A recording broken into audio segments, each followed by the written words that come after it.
Welcome into A to Z Sports Prime Time on a Tuesday night. Hope everybody's having a great evening. Titans back on the practice field earlier this afternoon. Derrick Henry leading the charge was probably the main attraction for the media members who were out there able to attend.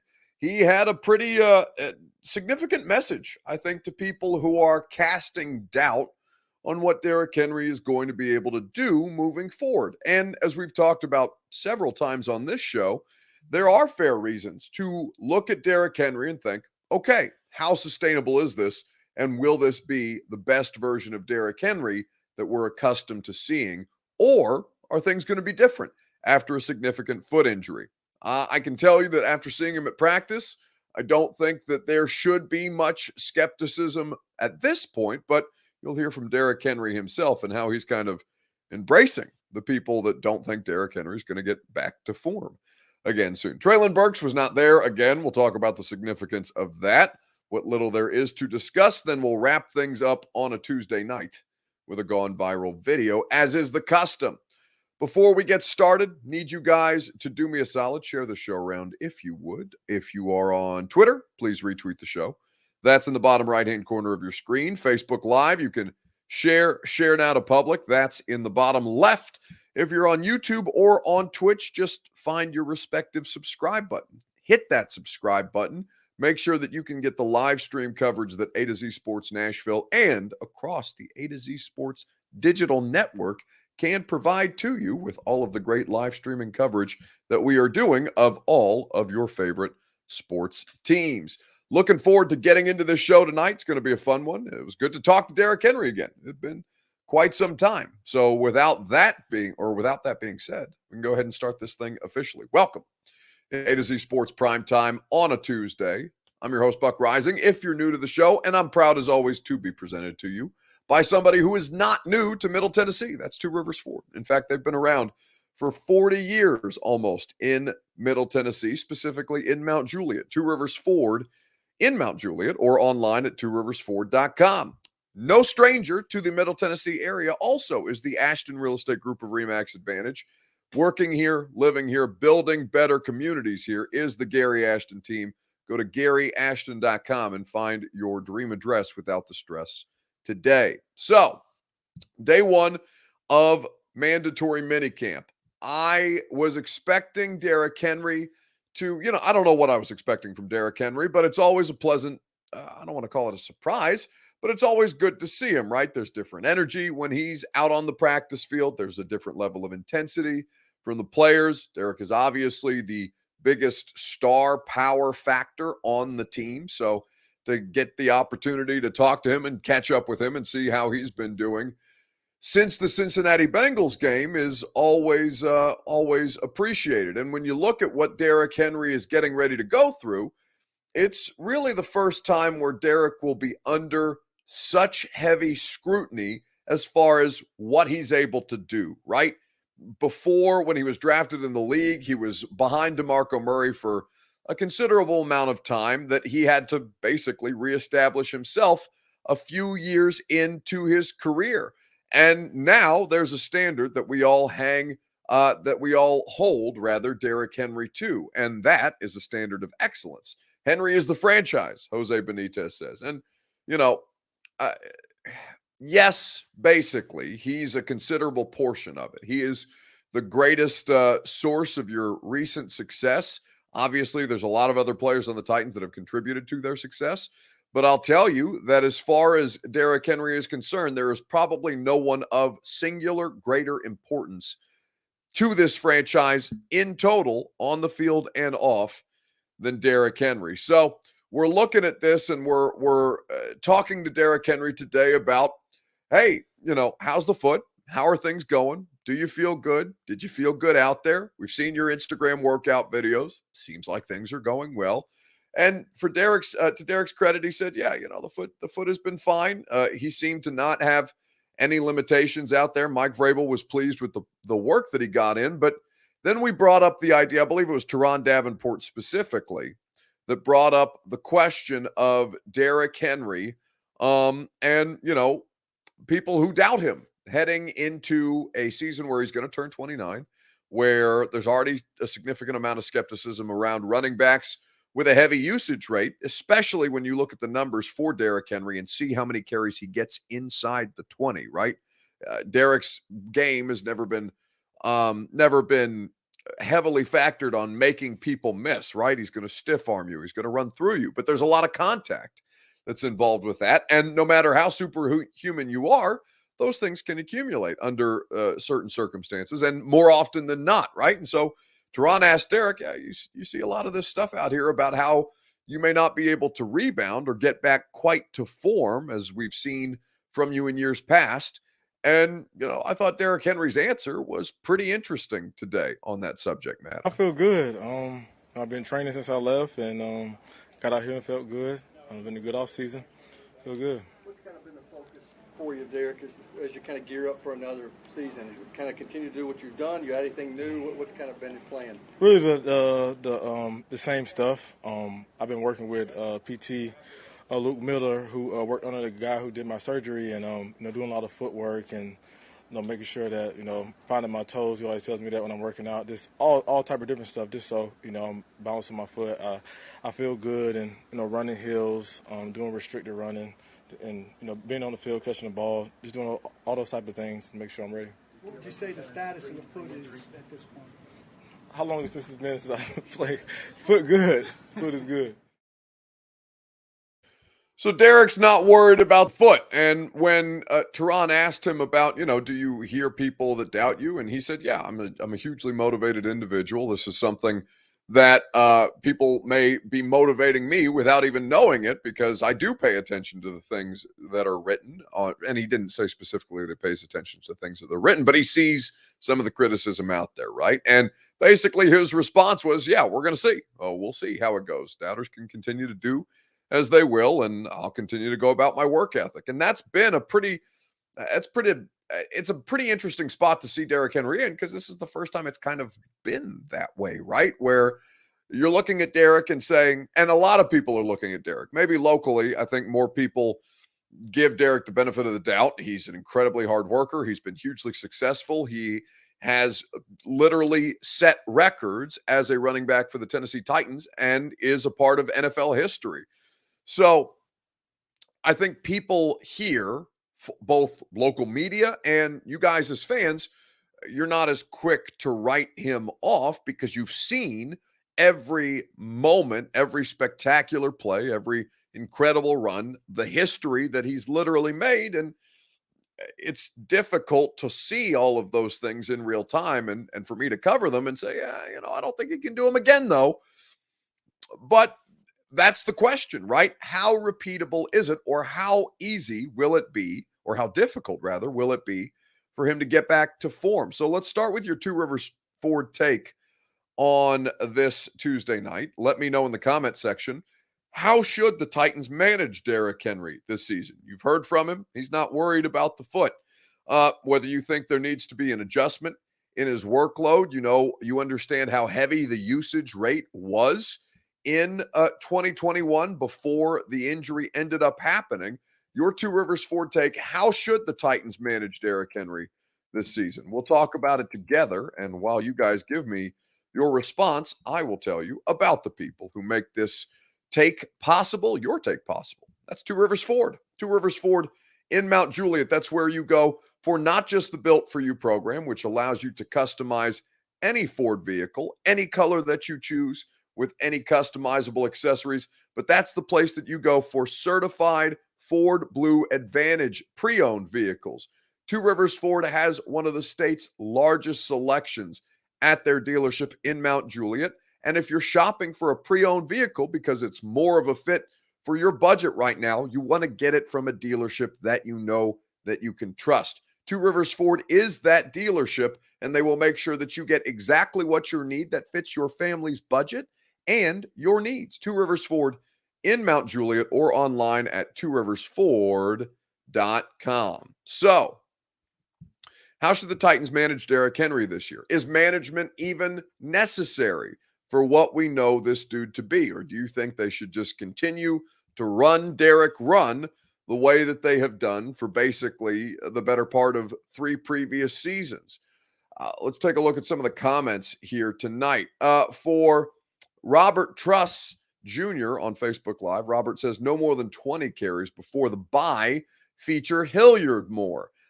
Easy, less than 27.4 carries per game, which is right around. That's an oddly specific number. I assume that's the exact numbers of carries per game that Derrick Henry was getting during the regular season, Matt. I know that he was averaging somewhere in the ballpark of 29 touches total a game, so that would probably be an accurate number, and it's an incredibly high usage rate, right? Especially, again, when you look at how often this dude is getting the ball inside the 20, there's no room to evade tacklers. You're just getting hit every time you do it. Now, the punishment that requires, Derrick Henry is a giant human being, and he's built like a slab of marble, and that's not going to go well for the defender as well. But even still, an accumulation of hits like that builds up over time. So you're looking at that and saying, okay, how can we manage this better and still get the best possible version of Derrick Henry at this point?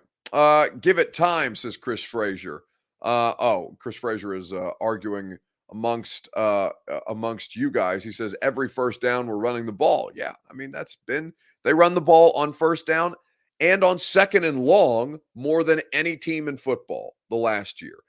They ran it on first down more than any team in football. They ran it on second and 6+, which is the equivalent of second and long, on more second and 6+ carries than any other team in football, right? They're going to run the football, and it's a matter of time before that grinds Derrick Henry down. So do you find a way to make it more manageable? Do you limit his carries? Do you find ways to get Hilliard, or in the case of Hassan Haskins, the rookie out of Michigan, do you give him a greater share of the carries as you try and get Derrick up to speed? Or do you do the thing that Derrick Henry has always done so successfully, which is volume carries? Like this has been the case at Alabama. Nick Saban understood this. This has been the case really every year but 2018 under Mike Vrabel. The usage rate for Derrick Henry continues to be sky high. And while the efficiency metrics are not there and he doesn't make defenders miss, and again, I grow more and more concerned with that every season, even as he is so physically overwhelming. That does seem to be the best version of Derrick Henry that's just going to grind you down into a pulp because he's much bigger than you. And so for all of these things, I think that when you go through all of this, there's a lot that needs to be taken into consideration, because there's not many of them that have done it, but you can be a power back like Derrick Henry is and have a longer career than somebody like that should. The only other example of somebody who's been successful across a long period of time in the NFL doing something like that is Adrian Peterson, which is probably the best career comparison for Derrick across the recent NFL history, right? That's kind of the place where you look at the numbers and the amount of carries and the athleticism and the breakaway speed, all these different things, and you say, all right, Derrick Henry is kind of in a situation where that seems to make the most sense as far as the trajectory of Derrick Henry is concerned. We are a running team, says Robert. Yes, that's accurate. Demetrius says 22 carries or less per game. Give Hilliard and Haskins 3 to 5 carries a game. Well, it depends on whether they leave him in on third down this year or not, because he hasn't been as big a part of the offense as you would think on third down, but that's because, if they're in obvious passing situations, Derrick Henry usually isn't in the game. That role has been Jeremy McNichols over the past couple of years, Dion Lewis in 2018, and I think in a little bit of 2019, if my memory is correct. And that was supposed to be Darrington Evans. Now, Deontay Foreman was not that, right? Deontay Foreman was closer to Derrick Henry. So is Hassan Haskins. Those aren't really receiving backs. That will be Dontrell Hilliard this year. But I think for all of the different uses of Derrick Henry, I don't think it's in physically his best interest But I think the strategy for Derrick Henry largely works. Now, would I like to see them run it less on first down and run him straight into a defense? Yes. In fact, I would. I would like to see more explosive plays in the passing game. I would like to see a better version of the play action passing game. I would like to see more two tight end sets that diversify the offense, whether it's in 12 personnel where you got two tight ends on either, one on the line of two on the line of scrimmage, or one on the line of scrimmage, one split out wide, whether you're running 21 personnel, which is technically two backs in the backfield. But if you've got a Jonnu Smith-like player, like you do in Chigakonkwo, you can do some creative things like Arthur Smith did, where you've got Jonnu, or in this case, Chig, in the backfield with Derrick Henry or whomever the running back is, right? Just diversification of the offense in a style that gets him hit less often, but also allows him to be the best version of himself. I think that volume carries is the way to go with Derrick, though. Again, I don't think that's in his best interest physically, but I think for the purposes of the Titans offense, it's the kind of trade-off that somebody at that position inherently makes when they sign up to be a running back. And that's the thing that Derrick Henry does best. I think that it's going to continue to look that way. Jimbo says, give Buck a partner at night. He needs help reading comments. Well, I have a partner. Producer reads in the background. I don't think I need help reading comments. I just don't like reading so many of them. Not that I want you guys to stop commenting, but, there's a lot of comments, and I'd rather not just be like, well, Robert says this, and Jimbo says that, and Demetrius says this, and Wilson says that, and Bryce says this. I could do that if you want to, but I don't want to do that. And frankly, it's kind of, my therapist says that I don't play well with others. So this is the best version of the show. It's why the radio show's solo. It's why the only time that I have people on with me as co-hosts is on the 615 sessions, because it only lasts about 15 to 17 minutes, because apparently that's all I'm tolerable for. But larger point being, we have the budget to hire a great many people, Jimbo. It's just that I actively choose not to work with anybody else, because I like to do things on my time. And this allows me to do everything that I want on my time. It's very selfish of me, I know. But if I wanted to read more comments, I'd read more damn comments. Unfortunately, Arthur Smith isn't speaking of comments, Bryce Erickson. Arthur Smith isn't walking back through that door, so Tanny's best years are done. Well, I don't think that's so. Listen, here's what I'll say, and then we'll move on. And this is probably something I'm going to do a little more research into now that the offseason is coming up, right? Tomorrow is the last day of practice. As far as the mandatory minicamp is concerned, and then 6 weeks we'll be without football because the NFL will go on summer vacation. By the way, that means that I also go on a considerable amount of summer vacation, because this is my opportunity to take vacation. But I think that what I want to look into is, and I've written about this already a little bit for those of you who read what I write at A2ZSports.com. I think Todd Downing has the tools to find a better version of both Ryan Tannehill and Derrick Henry through the kind of offense that I think Todd wants to run. But I do think that there were personnel limitations that put him in a different position. And I also think he didn't do enough to adapt in those situations. Now, they did enough to get the number 1 overall seed, right? And those things can be debated all day long. But I think ultimately that when you look at Ryan Tannehill, I don't think he's 33 years old, and Derrick Henry at 28. I think both of them still have highly productive years left at their disposal. It's just a matter of whether we see the coaching staff put them in a proper position. And by the way, they also need to step up. Ryan Tannehill can afford to play better. There's no disputing that. Ryan Tannehill individually can play better. And I believe that we're going to see a better version of Ryan Tannehill in 2022. Jamal says, Buck, I live in Killeen, Texas. How can I listen to your radio show? Well, the radio show is also live stream in the same way that you watch this on Facebook or YouTube, Jamal, if you so choose. But it's live from 10 to 1 on 104.5 The Zone. So you can live stream it there. You can watch it after the fact if you want. All 3 hours are live streamed. That we also have an app for you to listen to on your phone if you would like to. And also there's a podcast. All you got to do is search the Buck Rising Show. I think we're having John Robinson on later in the week, which I will keep you guys informed about We've got, 2 nights left on the primetime show? I'm pretty sure we're going to have John by the end of the week, but I'll keep you guys updated at this point. Dom Odell says, me personally, I've grown exhausted with the Henry thing. Every year we hype him up, project him to be a Hall of Famer, but at the end of the day, what does that do for the franchise as a whole? And I think that's a valid statement. In fact, I think that's a very well thought out statement, Dom, because yes, Derrick statistically and individually is unprecedented. How much does that actually go ahead to, how much does that actually advance the success of the football team?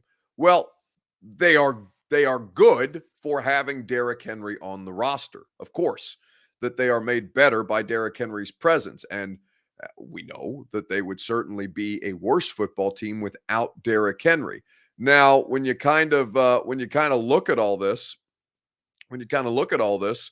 and see, how far the Titans have gone, their most successful season under Vrabel came literally on the back and on the legs of Derrick, right? And it was in a moment where, it was basically, can Derrick Henry outgun Patrick Mahomes? And the answer was no, you can't do that singularly. You need more help from the quarterback. You need more help from the skill position players. And at that time, they didn't have the pass rush that they do now. And that's something that they're very much banking on. I think that it did get them to the AFC Championship game, right? And so that is more success than the Titans have had in a considerable amount of time. Of course, I don't have to tell you guys that has been a down tremendous franchise for a very, very long time. And frankly, the only I got here when things started to get good, right? My first year was their last losing season, and that was all the way back in 2015. It's been a long time at this point. They've done well to turn this thing around, and Derrick Henry has been a massive part of that so far. But let's talk about Treylon Burks. Speaking of skill position player help, because he wasn't available at practice today. Again, this is the second straight practice that has been available to us, and he wasn't available at all. We will talk about, we will see whether Treylon Burks is available on the practice field tomorrow. But at this point, that's a thing. So I'm going to ask you, and I'm not looking to stir the pot at all. I just want to know, what is your biggest concern with Treylon Burks still missing practices at this point? I think you have to understand the heat. I think you have to understand the asthma situation, but you also have to look at this and say, well, you need him to perform at some point, and there are valuable reps being missed out on right now with him simply not out on the field. So your biggest concern with Treylon Burks still missing practices, let us know in the comment section, and we will discuss at length together right after I tell you about our friends at the Ashton Real Estate Group of RE/MAX Advantage. GaryAshton.com, that's where you go for your dream address without the stress. The Ashton team is not just the official real estate agent of me. They're not just the official real estate agent of the Nashville Predators, but they're the best in the business at GaryAshton.com. They are going to help you get the intel edge that allows you to maximize your profits on the home that you are looking to sell right now, if you are looking to sell in this red-hot Nashville real estate market. And if you are looking to sell, they will help you find your next home so you don't have to stress while you are trying to sell your current one. The Ashton team is the best in the business. They are located here in Nashville. They work for Nashvillians and across Middle Tennessee. The number one RE/MAX agency in the world is GaryAshton.com, the best in the business, if I do say so myself. So what is your biggest concern for the amount of practices that Treylon Burks is missing? Burks ain't it, says Chris Frazier, simply and plainly. Corey Smith says, wondering how soon we'll sign another wide receiver just in case. I don't anticipate them doing that. Corey, I think I told you guys we're 13 days removed from Julio Jones cap relief day for those who celebrate. And I am looking at this, and I told you then on June the 2nd that I didn't expect them to go on any kind of a June spending spree. Now, as players get released closer to the season, maybe you see a depth piece picked up, but they're not adding starting caliber wide receivers right now. Now, I mean, what is a starter really? You're just looking for contributors as far as role positions are concerned. But maybe the kind of players that would be interested or would be interesting to the Titans, maybe that's not the role that they're looking for. Maybe they're looking for an opportunity to get lots of targets, get paid again, sign a longer-term deal elsewhere, because this is not a place that's looking to sign them to long-term deals. This is not a place that's going to provide them long-term security because of what they currently have at the wide receiver position, and certainly with Robert Woods' contract getting bigger next year, but no guaranteed money.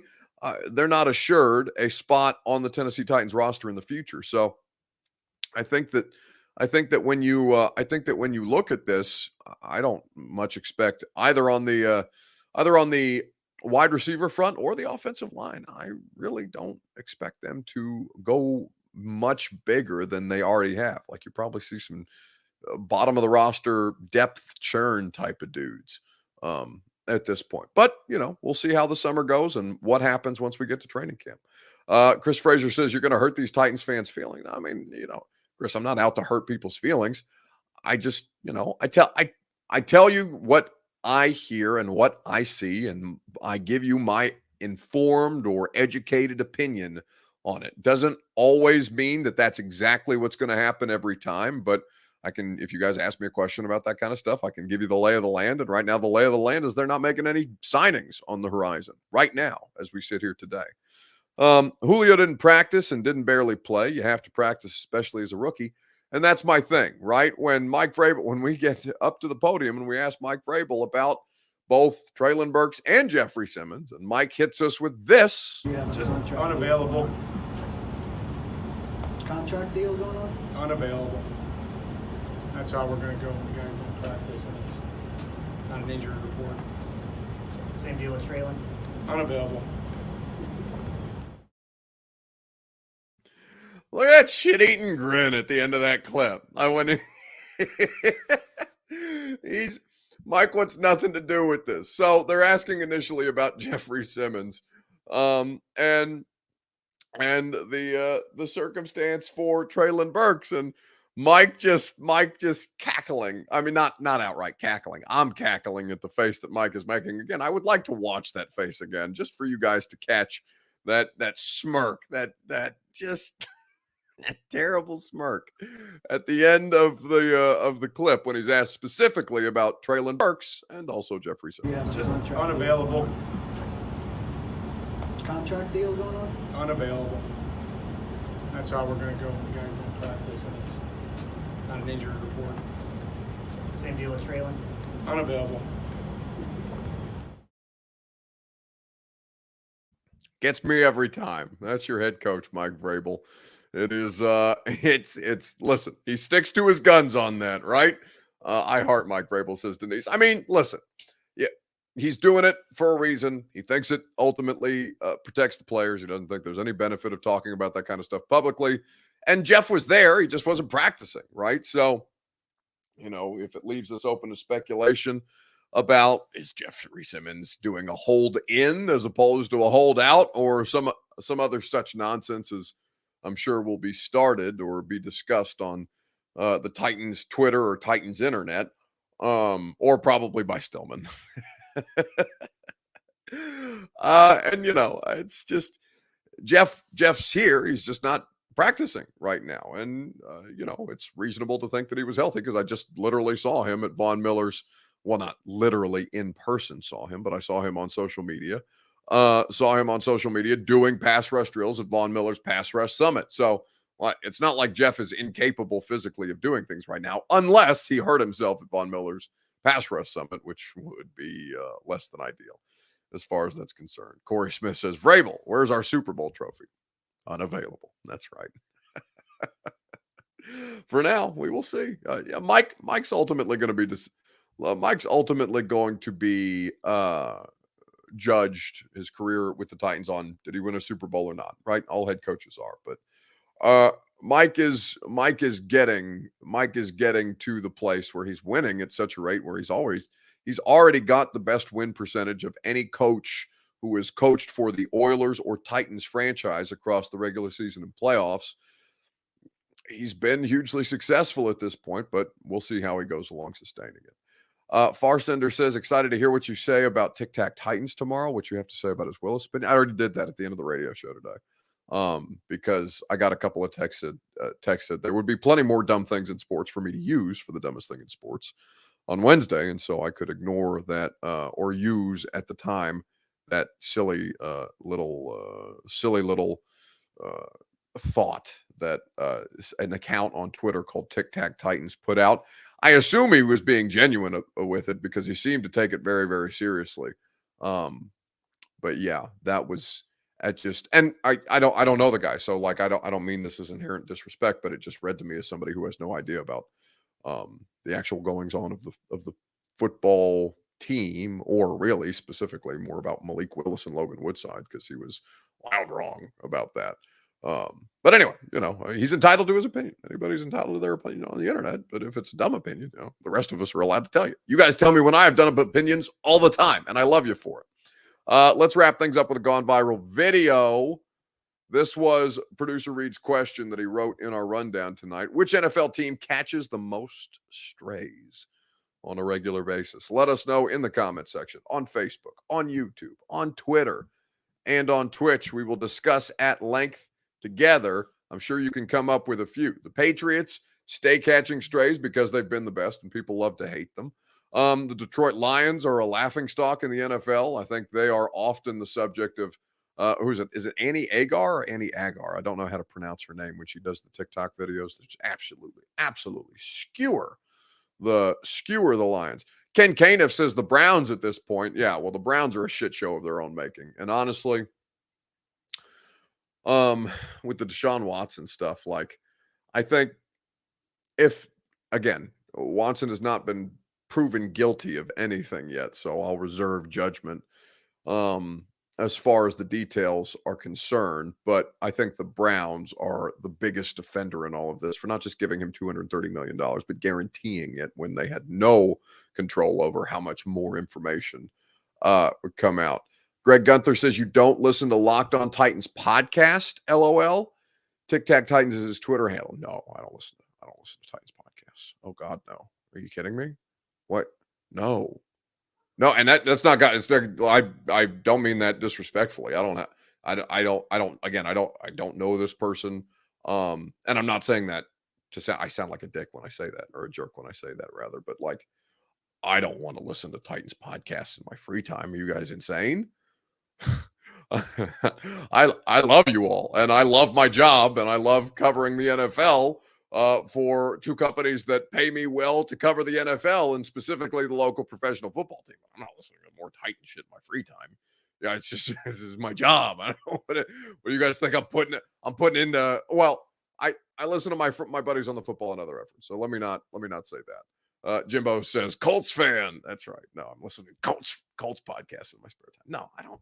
I listen to music, man. I don't want any more football in my life than the time I spend an entire, professional lifetime at this point covering football, talking football, interviewing people about football, talking to football coaches and football players. I'm not complaining about it, but you guys are nuts if you think I'm listening to more podcasts from other people about Titans opinions. Are you insane?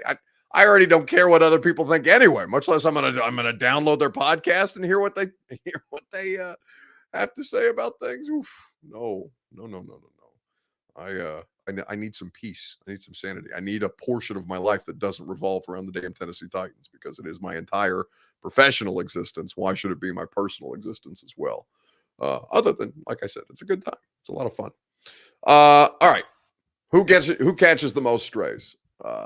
It's the Cowboys. 9 times out of 10. Always the Cowboys. Forever the Cowboys. And this weatherman just took them down with a hatchet. Well, now we look at our 10-day forecast. It's looking a little bit like those Dallas Cowboys, is peaking in the 90s. I want to hear more of what he has to, how he follows that, because it cuts off after that. It's such a great line. He's clearly trying to think about it when he kind of, like those Dallas Cowboys, he thinks about it before he delivers the line, and it's something that I wonder if he had it prepared or not. That would be my question, because I want to know what his line was after the fact, because it was tremendous. Again, I don't know the weatherman. Let me see if I can see the station on here. Well, now we look at our 10-day forecast. It's looking a little bit like those Dallas Cowboys is peaking in the 90s. It makes me laugh every time. I'm not sure what station it is. You can look it up for yourself if you like, and we apologize for not attributing proper credit, but it is laugh out loud funny. The Cowboys catch the most strays, and I think that comes with the territory of being America's team. Buck Jimbo says, Buck, did you play football back in the day? I mean, what's back in the day? In high school, I played football. But nobody cares about who played what sports in high school. Hell, I don't care about half the people who played sports in college. I cover pro sports, right? Well, I covered college football too, like Power 5. Producer Reed played collegiate football, I believe at the D3 level. Reed, is that right? Thank you very much. He's nodding his head in the background. So we do employ a former collegiate athlete on this particular show. I mean, I played football in high school. I think a lot of people played different sports in high school, and I think it absolutely matters none to once you start talking about college and professional football. It's just, it's one of those back in my day things, like people who peaked in high school that want to talk about it too much. And I can't. I don't have the patience for that. I just truly don't. I don't know why I'm so sassy tonight, Reed. I don't know what happened. We were doing so well. We were doing so well. We were talking about this Rising Roast segment that you want to do every week. And I'm talking to a person that you guys can't see or hear on the screen, which is terrible streaming broadcast etiquette by me. But anyway, I appreciate you guys spending your evening with us, with Reed and I, each and every Sunday through Thursday night at about 8 p.m. Radio show is going to be a lot of fun tomorrow. We will have more Titans coverage for you. I will be at practice in the morning, and we will talk to as many different people and places as humanly possible. We'll also have Butch Spiriton, who basically plans all of Nashville's major events on the radio show because Nashville's in the running for a World Cup bid. We'll find out on Thursday whether they get it or not. See you guys.